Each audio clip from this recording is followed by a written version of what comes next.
Welcome back to this special edition of Sunday Night in America. In 2020, Joe Biden won the Commonwealth of Virginia by 10 points. 1 year later, Republicans captured 3 statewide seats, sweeping the governor and lieutenant governor and state attorney general races.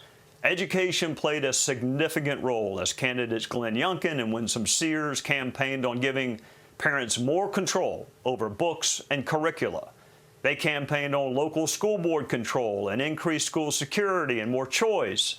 And for the first time in decades, Republicans were the preferred party on the issue of education. Can that continue or even be transferred to the national level? Here to discuss this is Virginia Lieutenant Governor Winsome Sears. Thank you for joining us, Madam Lieutenant Governor. People can move wherever they want to, and they can work wherever they want to, and they can go to college or university wherever they want to. So I guess the question is, why not take the same approach with school before college? This is the very question that I ask myself, and the voters themselves are asking, and there are people who look like me who are saying, you know, it's about time that we have that same ability as everybody else, because the other side, unfortunately, is using education as a political weapon. But as a parent, there's only one question. Is my child learning? That's it. Full stop. Is my child learning? Because with a good education, my child will have a future, will have a hope, will be able to create generational wealth. This, to me, is the new fight in Brown versus Board of Education, because what was that about? That was about a parent's ability to choose the best school for the child. And here we are 50-some years later, and we're still making that request. Actually, we're not requesting it anymore. We are going to get it, and the Democrats are not going to keep using this as a wedge to drive us against each other. All right, Lieutenant Governor, you asked a seminal question. What is best for the student? What is best for the children? The last couple of years have been really hard. There was some research out that I think it's 9-year-olds are 2 decades behind where they were in math and science. Can that be made up, and how can it be made up? And actually, this is after COVID. Pre-COVID, the children weren't doing all that great either. We know that in the latest scores that we have, the 2019 NAEP, National Assessment for Educational Proficiency, the kids weren't learning. We saw that by the 4th grade in Virginia. And by the way, the rest of your states aren't doing so well. Go and check your scores. You will discover that according to the nation's report card in Virginia, by the 4th grade, 71% of our children are failing, and they're failing spectacularly. Trey, this is a national security crisis, and now COVID has made it worse. I had a teacher in one of our inner city schools, and she said to me, Lieutenant Governor, our children normally come to us 2 grade levels behind. This was middle school, 2 grade levels behind. Now they're 4 grade levels behind. She said, what am I supposed to do? You could hear the frustration in her voice. And Trey, you know what?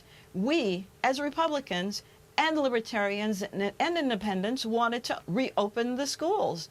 During COVID, yes, we wanted to, because the private schools were open. And you know what the union said? That we were being white supremacist for wanting the schools to be opened again. And now we are being told by the Biden administration that no, it was the Republicans who wanted schools closed. You know, we're playing these stupid games and our children are not advancing. It's a national security crisis. We've got to cut the political nonsense and get our children learning again.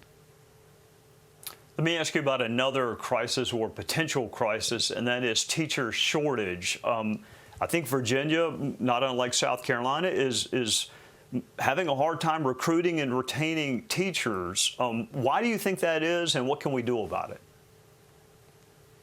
Well, from what I'm seeing, I'm listening to teachers. You know, I used to be vice president of our state board of education here in Virginia, and the teachers just want to teach.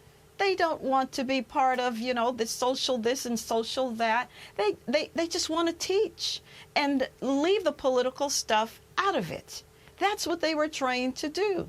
Now, yes, we have some teachers who take it upon themselves to do other things, but for the majority, they just want to teach. And by the way, we should pay teachers a very professional salary. We want to attract the best. In every profession, there are bad apples, bad doctors, bad lawyers, bad teachers, etc. We'll get rid of those and we'll run with those who want. And then we want our teachers to be appreciated. And we want the teachers to be teaching the subjects in which they have mastery. During the campaign, we kept hearing about teachers who, unfortunately, they were English teachers teaching physics. That's not, it can't happen.